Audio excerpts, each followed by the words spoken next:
Read with me. Stave 2.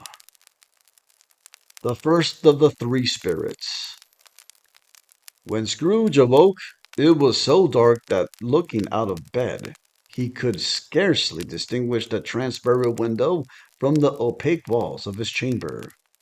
He was endeavoring to pierce the darkness with his ferret eyes when the chimes of a neighboring church struck the 4 quarters. So he listened for the hour. To his great astonishment, the heavy bell went on from 6 to 7, and from 7 to 8, and regularly up to 12, then stopped. 12. It was past 2 when he went to bed. The clock was wrong. An icicle must have got into the works. 12. He touched the spring of his repeater to correct this most preposterous clock. Its rapid little pulse beat 12 and stopped. "Why, it isn't possible," said Scrooge, "that I can have slept through a whole day and fall into another night. It isn't possible that anything has happened to the sun, and this is 12 at noon." The idea being an alarming one, he scrambled out of bed and groped his way to the window. He was obliged to rub the frost off with his sleeve of his dressing gown before he could see anything, and could see very little then. All he could make out was that it was still very foggy and extremely cold, and that there was no noise of people running to and fro, and making a great stir, as there unquestionably would have been if night had beaten off bright day and taken possession of the world. This was a great relief because 3 days after sight of this festive exchange paid to Mr. Ebenezer Scrooge of his order, and so forth, would have become a mere United States security if there were no days to count by. Scrooge went to bed again, and thought, and thought, and thought it over and over and over, and could make nothing of it. The more he thought, the more perplexed he was, and the more he endeavored not to think, the more he thought. Marley's ghost bothered him exceedingly. Every time he resolved within himself, after mature inquiry, that it was all a dream, his mind flew back again, like a strong spring released, to its first position, and presented the same problem to be worked all through. Was it a dream or not? Scrooge lay in this state until the chime had gone 3 quarters more, when he remembered, on a sudden, that the ghost had warned him of a visitation when the bell tolled 1. He resolved it to lie awake until the hour was past, and considering that he could no more go to sleep than go to heaven, this was perhaps the wisest resolution in his power. The quarter was so long that he was more than once convinced he must have sunk into a doze unconsciously and missed the clock. At length it broke upon his listening ear. Ding dong! "A quarter past," said Scrooge, counting. "Ding dong!" "Half past," said Scrooge. "Ding dong!" "A quarter to it," said Scrooge. "Ding dong!" "The hour itself," said Scrooge triumphantly, "and nothing else." He spoke before the hour bell sounded, which it now did with a deep, dull, hollow, melancholy 1. Light flashed up in the room upon the instant, and the curtains of his bed were drawn. The curtains of his bed were drawn aside, I tell you, by a hand. Not the curtains at his feet, or the curtains at his back, but those to which his face was addressed. The curtains of his bed were drawn aside, and Scrooge, starting up into a half recumbent attitude, found himself face to face with the unearthly visitor who drew them, so close to it as I am now to you, and I'm standing in the spirit at your elbow. It was a strange figure, like a child, yet not so like a child as like an old man, viewed through some supernatural medium, which gave him the appearance of having receded from the view and being diminished to a child's proportions. Its hair, which hung about its neck and down its back, was white as if with age, and yet the face had not a wrinkle in it, and the tenderness bloom was on the skin. The arms were very long and muscular, the hands the same, and if its hold were of uncommon strength, its legs and feet most delicately formed were, like those upper members, bare. It wore a tunic of the purest white, and round its waist was bound a lustrous belt, the sheen of which was beautiful. It held a branch of fresh green holly in its hand, and in singular contradiction of that wintry emblem, and its dress trimmed with summer flowers. But the strangest thing about it was that from the crown of its head there sprung a bright clear jet of light, by which all this was visible, and which was doubtless the occasion of its using, in its duller moments, a great extinguisher for a cap which it now held under its arm. Even this, though, when Scrooge looked at it with increasing steadiness, was not its strangest quality. For as its belt sparkled and glittered now in one part and now in another, was what light one instant, at another time was dark. So the figure itself fluctuated in its distinctiveness, being now a thing with one arm, now with one leg, now with 20 legs, now a pair of legs without a head, now a head without a body, of which dissolving parts no outline would be visible in the dense gloom wherein they melted away. And in the very wonder of this, it would be itself again, distinct and clear as ever. Are you the spirit, sir? Those coming was foretold to me, asked Scrooge. I am. The voice was soft and gentle, singularly low, as if instead of being so close beside him, it were at a distance. Who and what are you? Scrooge demanded. I am the ghost of Christmas past. Long past? Inquired Scrooge, observant of its dwarfish stature. No, your past.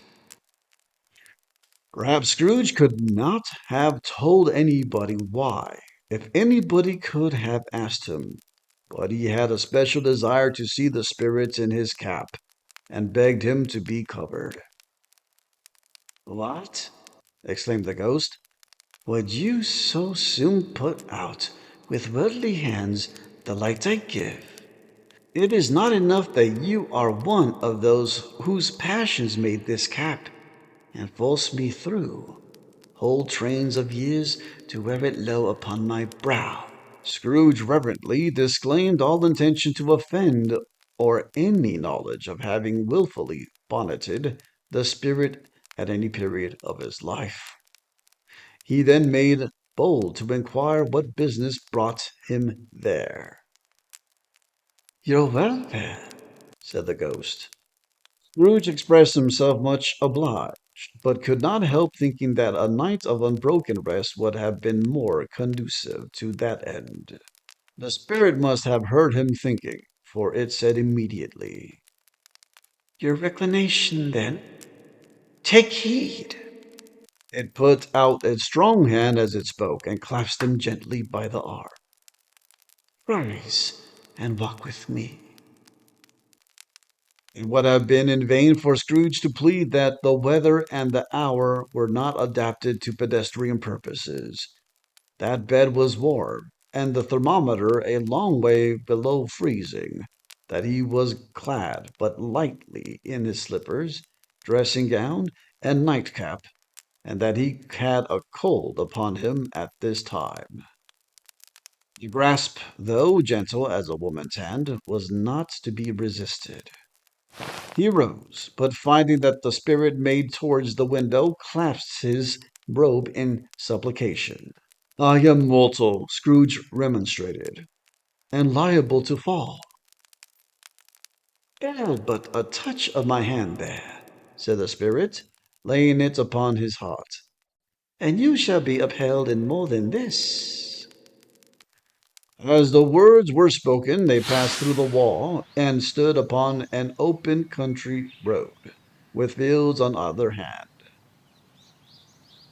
The city had entirely vanished. Not a vestige of it was to be seen.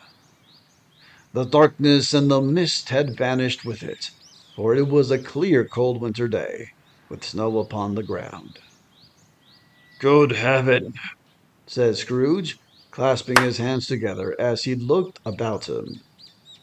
I was bred in this place. I was a boy here. The spirit gazed upon him mildly. Its gentle touch, though had been light and instantaneous, appeared still present to the old man's sense of feeling. He was conscious of 1,000 odors floating in the air, each one connected with 1,000 thoughts and hopes and joys and cares long, long forgotten. Your lip is trembling, said the ghost. And what is that upon your cheek? Scrooge muttered, with an unusual catching in his voice, that it was a pimple, and begged the ghost to lead him where he would. You recollect the way? Inquired the spirit. Remember it, cried Scrooge with fervor. I could walk it blindfold. Strange to have forgotten it for so many years, observed the ghost. Let us go on. They walked along the road, Scrooge recognizing every gate and post and tree, until a little market town appeared in the distance, with its bridge, its church, and winding river. Some shaggy ponies now were seen trotting towards them with boys upon their backs, who called to other boys in country gigs, and carts driven by farmers. All these boys were in great spirits, and shouted to each other until the broad fields were so full of merry music that the crisp air laughed to hear it.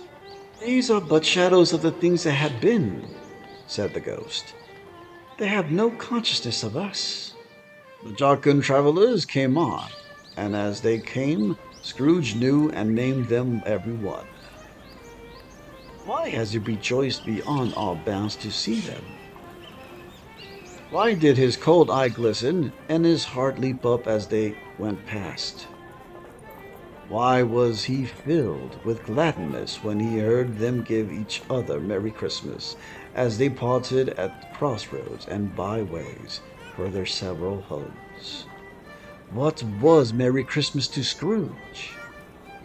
Out upon Merry Christmas! What good had it ever done to him? The school is not quite deserted, said the ghost. A solitary child neglected by his friends is left there still. Scrooge said he knew it, and he sobbed. They left the high road by a well-remembered lane, and soon approached a mansion of dull red brick, with a little weathercock, surmounted cupola, on the roof, and a bell hanging in it. It was a large house, but one of broken fortunes, for the spacious offices were little used. Their walls were damp and mossy, their windows broken, and their gates decayed. Fowls clucked and strutted in the stables, and the coach houses and sheds were overrun with grass. Nor was it more retentive of its ancient state. Within, for entering the dreary hall, and glancing through open doors of many rooms, they found them poorly furnished, cold, and vast. There was an earthy savor in the air, a chilly bareness in the place, which associated itself somehow with too much getting up by candlelight, and not too much to eat. They went, the ghost and Scrooge, across the hall to a door at the back of the house.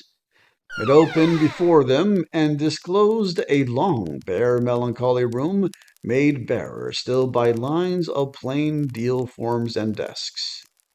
At one of these, a lonely boy was reading near a feeble fire, and Scrooge sat down upon a form, and wept to see his poor, forgotten self as he used to be. Not a latent echo in the house, not a squeak and scuffle from the mice behind the paneling, not a chirp from the half-thawed water spouts in the dull yard behind, not a sigh among the leafless boughs of one despondent poplar, not the idle swinging of an empty storehouse door. No, not a clicking in the fire, but fell upon the heart of Scrooge with a softening influence, and gave a freer passage to his tears.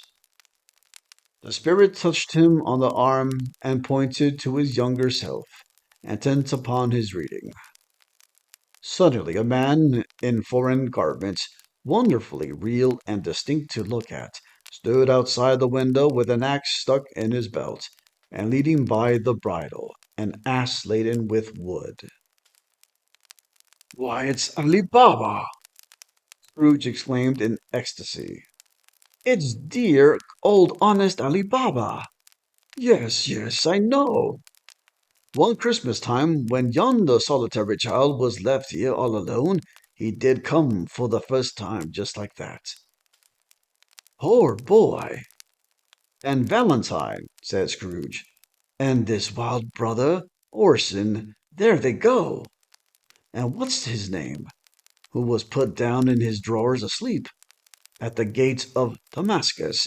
Don't you see him? And the Sultan's groom turned upside down by the genie. There he is upon his head. Serve him right. I'm glad of it. What business had he to be married to the princess?" To hear Scrooge expanding all the earnestness of the nature on such subjects, in a most extraordinary voice between laughing and crying, and to see his heightened and excited face, would have been a surprise to his business friends in the city indeed. "There's the parrot!" cried Scrooge. "Green body and yellow tail, with a thing like a lettuce growing out of the top of his head. There he is. Poor Robin Crusoe, he called him, when he came home again after sailing round the island. Poor Robin Crusoe! Where have you been, Robin Crusoe?" The man thought he was dreaming, but he wasn't. It was the parrot, you know. There goes Friday, running for his life to the little creek. Halloa! Hoop! Hallo! Then, with a rapidity of transition very foreign to his usual character, he said in pity for his former self, "Poor boy," and cried again. "I wish," Scrooge muttered, putting his hand in his pocket and looking about him, after drying his eyes with his cuff, "but it's too late now." "What is the matter?" asked the spirit. "Nothing," said Scrooge. "Nothing. There was a boy singing a Christmas carol at my door last night. I should like to have given him something, that's all." The ghost smiled thoughtfully, and waved its hand, saying, as it did so, "Let us see another Christmas." Scrooge's former self grew larger at the words, and the room became a little darker and more dirty. The panels shrunk, the windows cracked, the fragments of plaster fell out of the ceiling, and the naked laths were shown instead. But how all this was brought about, Scrooge knew no more than you do. He only knew what it was quite correct that everything had happened so, that there he was, alone again, when all the other boys had gone home for the jolly holidays. He was not reading now, but walking up and down despairingly. Scrooge looked at the ghost, and with a mournful shaking of his head, glanced anxiously towards the door. It opened, and a little girl much younger than the boy came darting in, and putting her arms around his neck and often kissing him, addressed him as her dear, dear brother. I have come to bring you home, dear brother, said the child, clapping her tiny hands and bending down to laugh. To bring you home, home, home, home. Home, little Fan, returned the boy. Yes, said the child, brimful of glee. Home, for good and all, home for ever and ever. Father is so much kinder than he used to be, that home's like heaven. He spoke so gently to me one dear night when I was going to bed, that I was not afraid to ask him once more if you might come home, and he said yes, you should. He sent me in a coach to bring you. And you're to be a man, said the child, opening her eyes, and are never to come back here. But first, we're to be together all Christmas long, and have the merriest time in all the world. You are quite a woman, little Fan, exclaimed the boy. She clapped her hands and laughed, and tried to touch his head, but being too little, laughed again and stood on tiptoe to embrace him.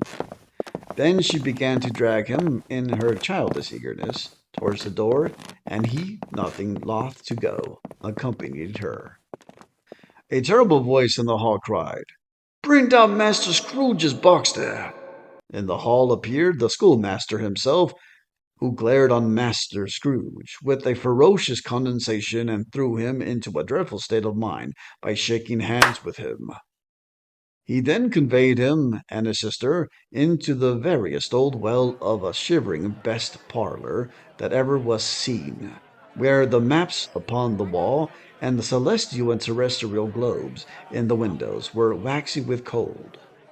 Here he produced a decanter of curiously light wine, and a block of curiously heavy cake, and administered installments of those dainties to the young people, at the same time sending out a meagre servant to offer a glass of something to the post-boy, who answered that, and thanked the gentleman, but if it was the same tap as he had tasted before, he had rather not. Master Scrooge's trunk being by the time tied on to the top of the chaise, the children bade the schoolmaster good-bye right willingly, and getting into it, drove gaily down the garden sweep, the quick wheels dashing in hoar frost and snow from all the dark leaves of the evergreens like spray. Always a delicate creature whom a breath might have withered, said the ghost. But she had a large heart. So she had, cried Scrooge. You're right. I will not gainsay it, Spirit. God forbid. She died a woman, said the ghost, and had, as I think, children. One child, Scrooge returned. True, said the ghost. Your nephew. Scrooge seemed uneasy in his mind, and answered briefly, Yes. Although they had but that moment left the school behind them, they were not in the busy thoroughfares of a city, where shadowy passengers passed and repassed, where shadowy carts and coaches battled for the way, and all the strife and tumult of a real city were. It was made plain enough by the dressing of the shops that here too it was Christmas time again, but it was evening, and the streets were lighted up. The ghost stopped at a certain warehouse door and asked Scrooge if he knew it. Was I apprenticed here? They went in. At sight of an old gentleman in a Welsh wig sitting behind such a high desk that if he had been 2 inches taller, he must have knocked his head against the ceiling, Scrooge cried in great excitement. Why, it's old Fezwig! Bless his heart, it's Fezwig alive again! Old Fezwig laid down his pen and looked up at the clock, which pointed to the hour of 7. He rubbed his hands, adjusted his capacious waistcoat, laughed all over himself from his shoes to his organ of benevolence, and called out in a comfortable, oily, rich, fat, jovial voice. Yo-ho there, Ebenezer, Dick. Scrooge's former self, now grown a young man, came briskly in, accompanied by his fellow apprentice. "Duck Wilkins, to be sure," said Scrooge to the ghost. "Bless me, yes. There he is. He was very much attached to me, was Dick. Poor Dick. Dear, dear, dear." "Yo ho, my boys," said Fezziwig. "No more work tonight. Christmas Eve, Dick. Christmas, Ebenezer. Let's have the shutters up," cried old Fezziwig, with a sharp clap of his hands, "before a man can say Jack Robinson." You wouldn't believe how those two fellows went at it. They charged into the street with the shutters. One, two, three, had 'em up in their places. Four, five, six, barred 'em and pinned 'em. 7, 8, 9, and came back before you could have got to 12, panting like racehorses. "Hello!" cried old Fezziwig, skipping down from the high desk with wonderful agility. "Clear away, my lads, and let's have lots of room here. Hilly ho, Dick! Cheery up, Ebenezer! Clear away!" There was nothing they wouldn't have cleared away, or couldn't have cleared away with old Fezziwig looking on. It was done in a minute. Every movable was packed off as if it were dismissed from public life for evermore. The floor was swept and watered, the lamps were trimmed, the fuel was heaped upon the fire, the warehouse was as snug and warm and dry and bright a ballroom as you would desire to see upon a winter's night. In came Fiddler with a music book, and went up to the lofty desk and made an orchestra of it, and turned like 50 stomach aches. In came Mrs. Fezziwig, one vast substantial smile. In came the three Miss Fizwigs, beaming and lovable. In came the 6 young fellows, whose hearts they broke. In came all the young men and women employed in the business. In came the housemaid with her cousin, the baker.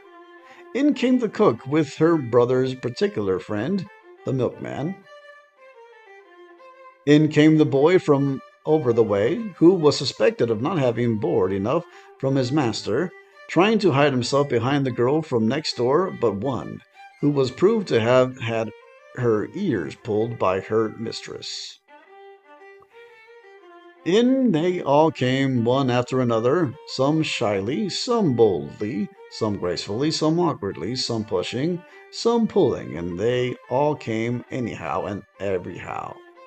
Away they all went, 20 coupled at once, hands half round and back again, the other way, down the middle and up again, round and round in various stages of affectionate grouping.